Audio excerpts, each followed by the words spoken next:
छात्रों, आज हम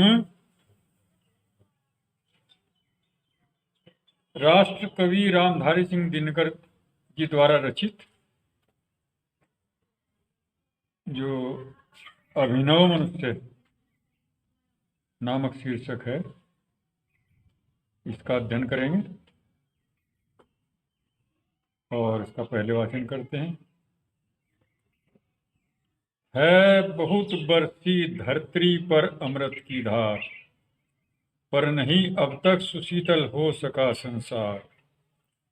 भोग लिप्सा आज भी लहरा रही उद्याम, बह रही ऐसा नर की भावना निष्काम। भीष्म हो अथवा युधिष्ठिर, या कि हो भगवान, बुद्ध हो कि अशोक, गांधी हो कि यीशु महान। सिर झुका सबको सभी को, श्रेष्ठ निज से मान, मातृवाचिक ही उन्हें देता हुआ सम्मान। दग्ध कर पर को स्वयं भी भोगता दुख था, जा रहा मानव चला अब भी पुरानी राह। कवि कह रहा है कि धरती अर्थात पृथ्वी पर बहुत अमृत की धार बरसी, अर्थात बहुत बड़े बड़े विद्वान इस धरती पर हुए और उन्होंने अपने उपदेशों द्वारा संसार को सच्चा मार्ग दिखाया है।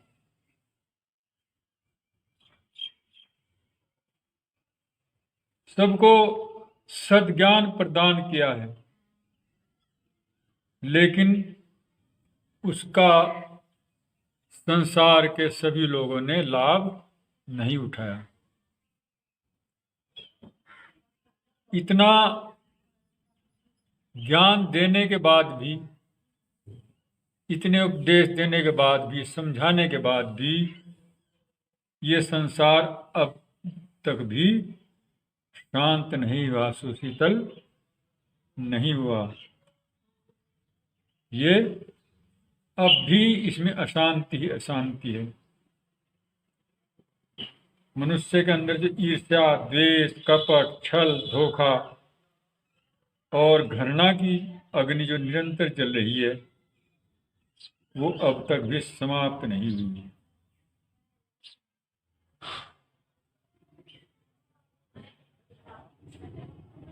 भोग लिप्सा आज भी लहरा रही और संसार में भोग की इच्छाएं इतनी बढ़ रही हैं कि वो उद्यम यानी बहुत प्रचंड रूप से भोग की इच्छाएं लोगों के बढ़ रही हैं।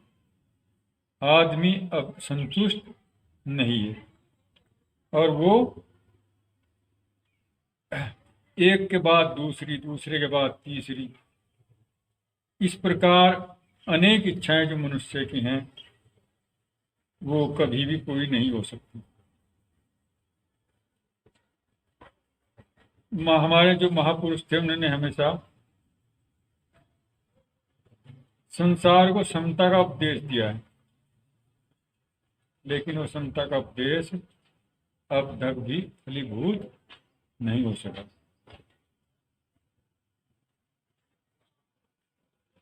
क्यों? क्योंकि एक ओर मनुष्य बहुत संपन्न है और दूसरी ओर बहुत विपन्न, गरीब है, अमीर है, ज्ञानी है, अज्ञानी है। इस प्रकार की जो भिन्नता उसमें हो रही है समाज में, कुछ लोग दुखी हैं, कुछ सुखी हैं, कुछ भोग विलास में डूबे हुए हैं और उनकी जो भोग की इच्छा नई नई रोज उत्पन्न होती हैं वो निरंतर बलवती होती जा रही हैं। दूसरी ओर ऐसा है, मनुष्य जो है साधनहीन, जो विवश मनुष्य भी हैं, उनकी कामनाएं फलीभूत नहीं होती। कामना तो क्या फलीभूत होंगी, बहुत से तो लोग इतने गरीब हैं कि उन्हें रोटी मिलनी भी मुश्किल हो रही है।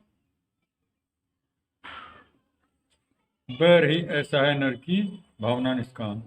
और जो ऐसा है नर है, गरीब आदमी है, उनकी भावनाएं, उनकी जो कामनाएं हैं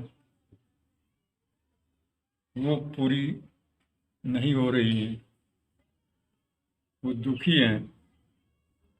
तो इस प्रकार हम देख रहे हैं कि समाज में समानता की कोई भावना या समानता का कोई भाव किसी के अंदर नहीं है। बहुत बड़ी खाई एक दूसरे के में हो रही है। और इस प्रकार जो हमारे अवतारी से महापुरुष, सिद्ध ज्ञानी ध्यानी पुरुष, जिन्होंने समानता, सहयोग, त्याग और सहानुभूति के जो अमृत उपदेश हमें दिए, और वो हम सब में सुधार न सके बल्कि निष्फल ही रहे। भीम हो या युधिष्ठिर, भीष्म हो या युधिष्ठिर, यानी भीष्म क्या थे? अटल प्रतिज्ञ, यानी दृढ़ संकल्प जिनका था। संसार को उन्होंने संकल्प किस तरह पूरा करते हैं, इसका उदाहरण हमारे सामने पेश किया। युधिष्ठिर महाराज, उन्होंने सत्य को पालन करने का उपदेश संसार को दिया। और भगवान कृष्ण ने नीति का, और महात्मा बुद्ध ने जो हमें परोपकार, दया, अहिंसा के जो हमें पाठ पढ़ाए, तथा गांधी जी ने सत्य, अहिंसा, अशोक ने भी, और यीशु महान जो यीशु ईसाइयों के जो प्रवर्तक हैं, ईसाई धर्म के, उन्होंने भी, इन सभी लोगों ने हमें सत्य ज्ञान का उपदेश दिया और पवित्र शुद्ध बुद्ध आचरण करने के लिए हमें प्रेरित किया। जितने भी ये महापुरुष हैं, सिर झुका सबको, सभी को श्रेष्ठ नीच से मान। और इन सब को, जिन्होंने समय समय पर अपने जन्म से इस धरा को पवित्र बना करके संसार का पथ प्रदर्शन किया, उन सभी को मनुष्य ने सिर झुकाकर बहुत सम्मान, श्रद्धा के साथ इनकी पवित्रता को, इनकी श्रेष्ठता को स्वीकार किया। लेकिन सिर्फ कैसे ही मातृवाचिक ही,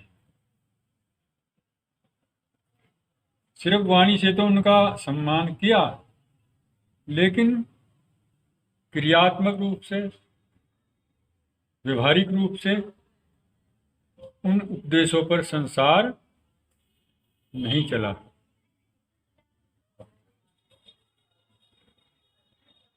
तो अपने जीवन में उन उपदेशों को उन्होंने नहीं उतारा। कथनी करने में अंतर रहने के कारण ही हम उनको पूरा सम्मान नहीं दे सके। दग्ध कर पर को स्वयं भी भोगता दुख। और मनुष्य का जो ये है हाल है कि वो अपनी भोग लिप्सा को पूरा करने के लिए दूसरे का शोषण कर रहा है। दग्ध कर पर को, पर माने दूसरों को दुखी कर रहा है, उनका शोषण कर रहा है और दूसरों को दुखी करने के साथ साथ वो स्वयं भी दुखी हो रहा है, क्योंकि ये प्रकृति का नियम है। जो दूसरों को दुख देता है उसको भी दुख मिलता है, वो भी दुखी होता है। जैसे कहते हैं कि मैंने उसको बहुत दौड़ाया, भाई तुम भी तो उसके साथ दौड़े। तो इस प्रकार मनुष्य दूसरों को दुखी देने में लगा रहा और अपनी इच्छाएं पूरा करने के लिए में लगा रहा, लेकिन उसकी न इच्छाएं उसकी पूरी हुई और न उसकी हुई। जा रहा मानो चला अब भी पुरानी का। इस प्रकार मनुष्य जो है अब भी जो पुरानी लीक है, जब मनुष्य ज्ञानी नहीं था, ज्ञान का किसी ने उपदेश नहीं किया था, जिस मार्ग पर चल रहा था अंधेरे में था, अंधकार में था, लेकिन इन महापुरुषों के परिश्रम करने के बाद भी उसे ज्ञान तो प्राप्त हुआ, लेकिन उस ज्ञान पर वो पूर्ण रूप से नहीं चला। तो ये इसका भावार्थ है और इसका हम संदर्भ लिखेंगे कि प्रस्तुत पद्यांश राष्ट्र कवि रामधारी सिंह दिनकर द्वारा रचित कुरुक्षेत्र नामक काव्य से हमारी पाठ्य पुस्तक के काव्य खंड में संकलित अभिनव मनुष्य शीर्षक से उद्धृत किया गया। तो और इसका प्रसंग लिखेंगे हम कि प्रस्तुत पद्यांश में आज के मानव की सीमा रहित आवश्यकताओं और लालसाओं का वर्णन किया गया। इसका काव्य सौंदर्य लिखेंगे। इसकी भाषा साहित्यिक खड़ी बोली है, शैली प्रबंधात्मक है, अलंकार रूपक और दृष्टांत तथा अनुप्रास, रस वीर और शांत रस, छंद स्वच्छंद, गुण ओज एवं प्रसाद और सब शक्ति अमिधा एवं लक्ष्मी। तो इस प्रकार इसका अध्ययन पूरा हुआ। अब हम इसका अगला जो खंड है उसका अध्ययन करेंगे। आज की दुनिया विचित्र नवीन, प्रकृति पर सर्वत्र है विजयी पुरुष आसीन। हैं बंधे नर के करों में वारी विद्युत भाव, हुक्म पर चढ़ता उतरता है पवन का ताप। है नहीं बाकी कहीं व्यवधान, लांग सकता नर सरित सिंधु गिरी सिंधु एक समान।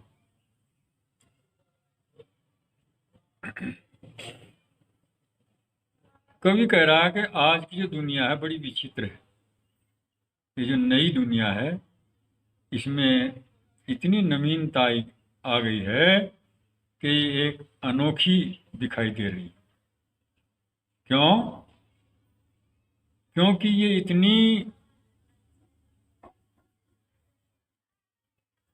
प्रगतिशील हो गई है, इतनी उन्नत हो गई है कि इसने प्रकृति के ऊपर सब जगह अपनी विजय कर ली, अर्थात प्रकृति को अपने कब्जे में, नियंत्रण में ले लिया।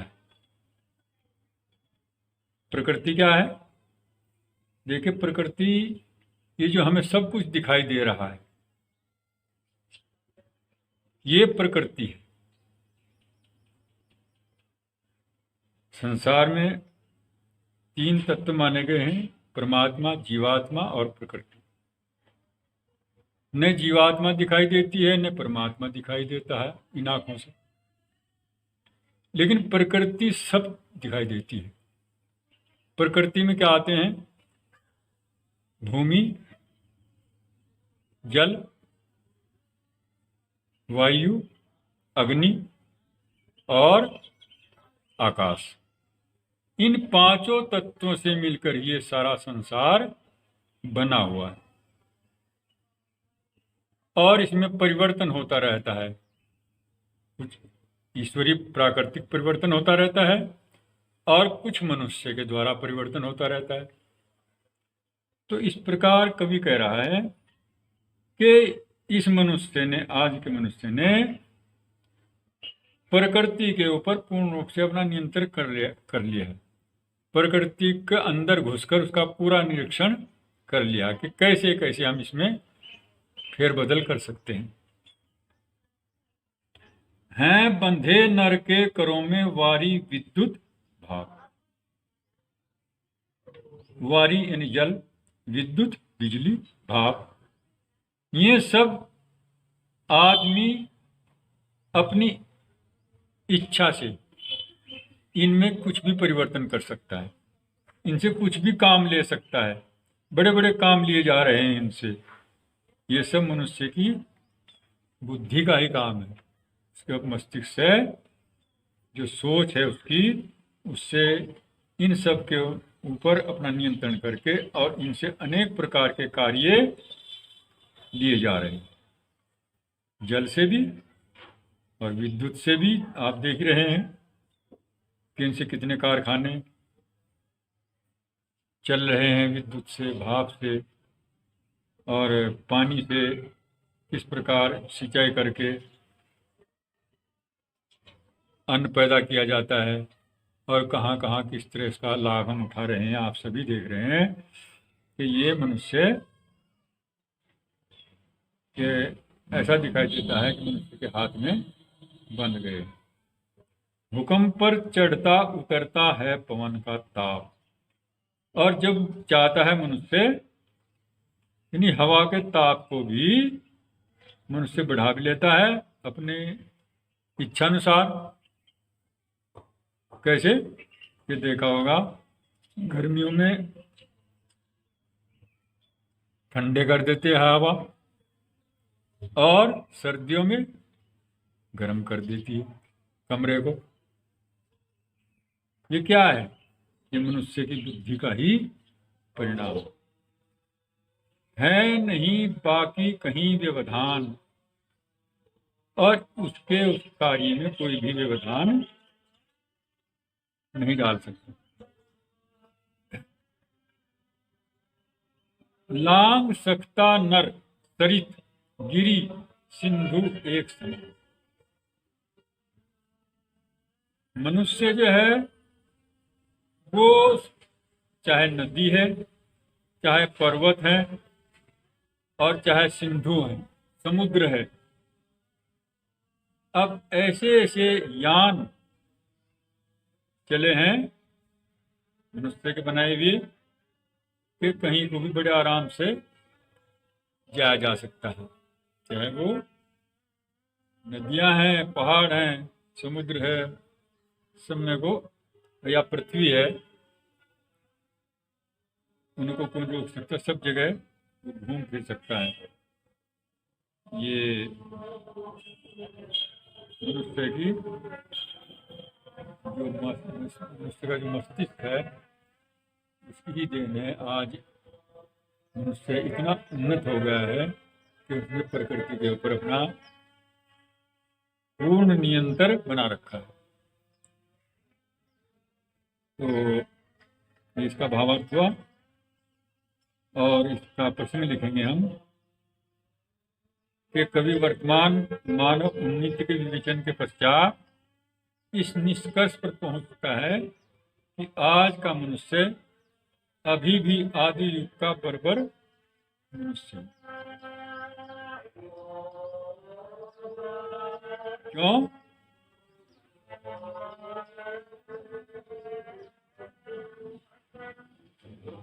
क्योंकि बुद्धि के मामले में तो इतना वो तेज हो गया है, लेकिन जो वास्तविकता हमने पीछे बताई है कि वो इतना होते भी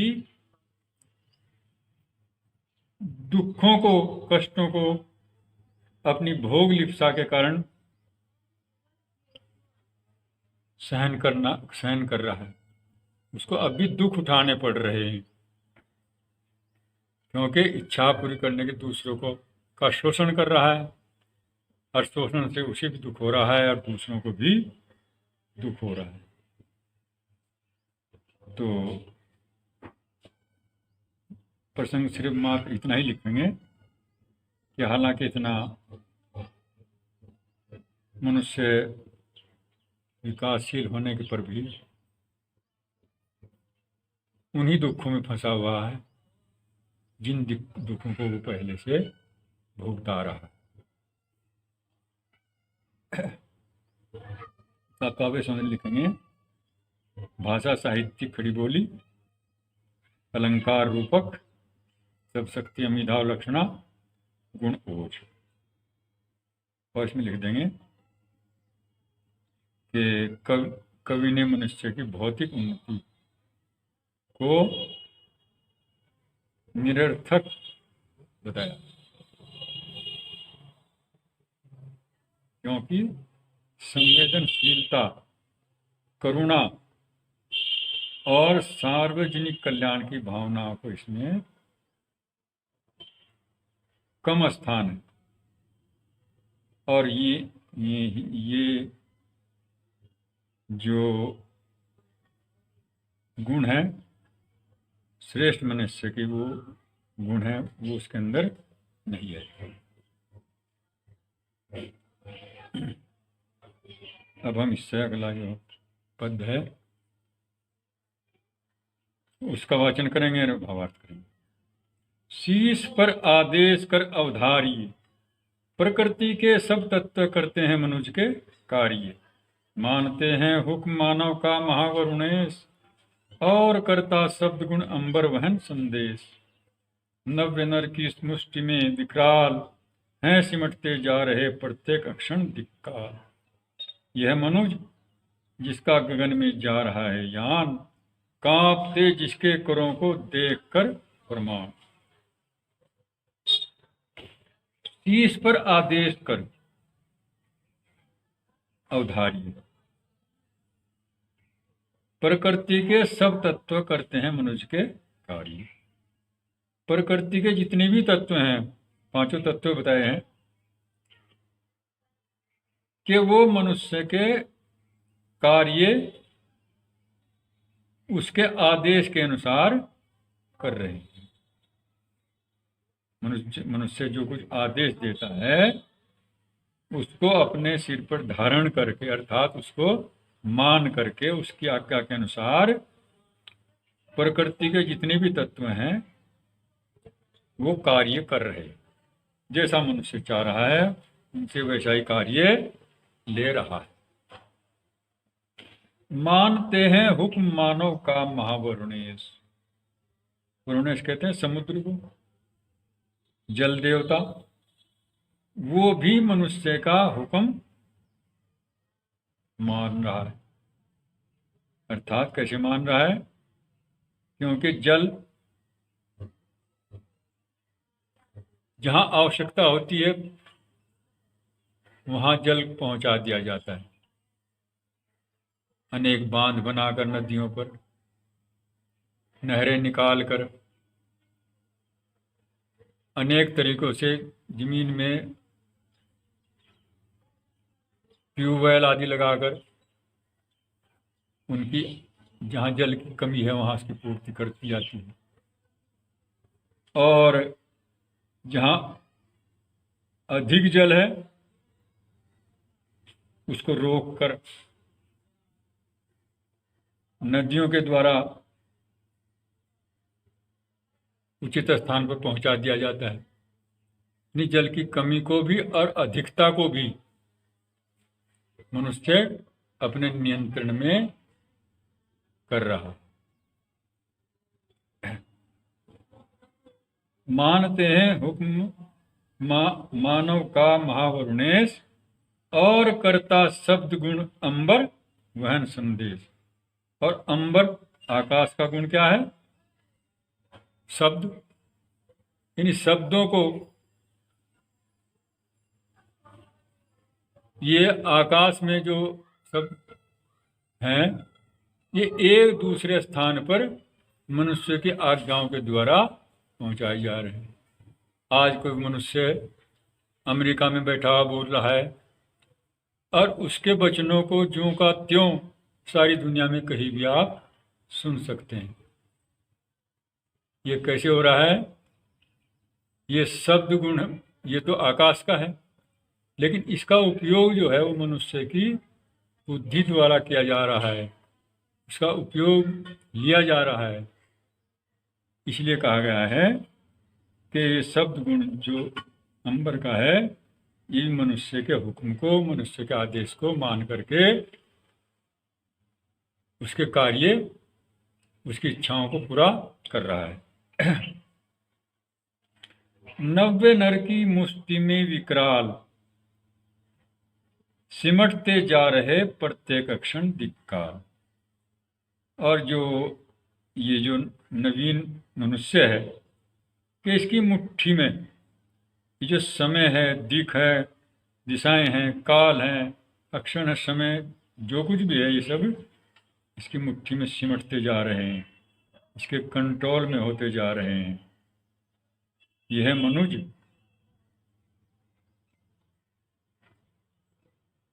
जिसका गगन में जा रहा है यान,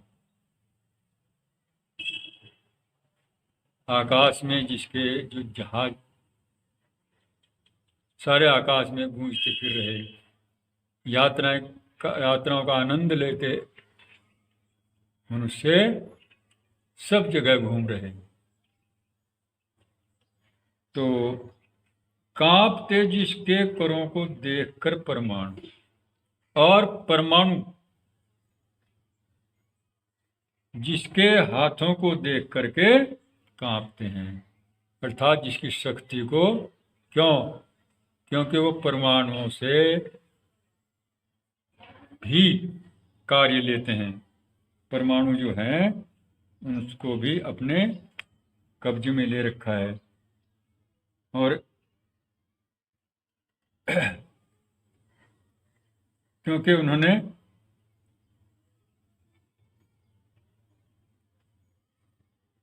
ये जो है, जो आकाश में यान, जो जहाज घूमते फिर रहे हैं, वो पक्षियों की तरह स्वच्छंद विचरण कर रहे।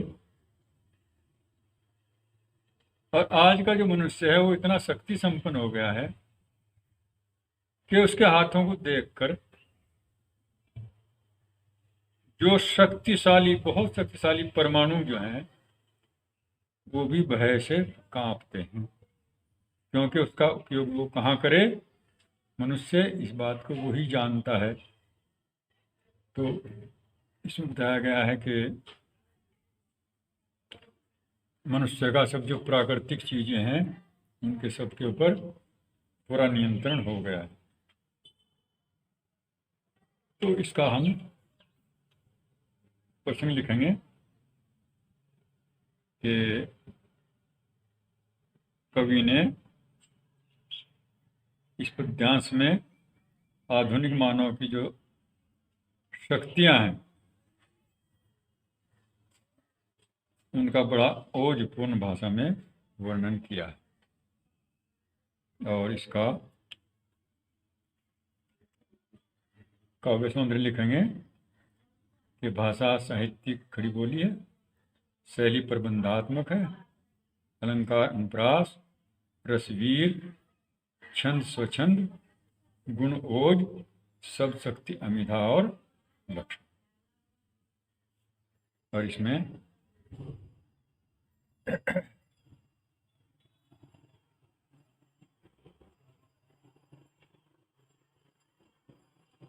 उसका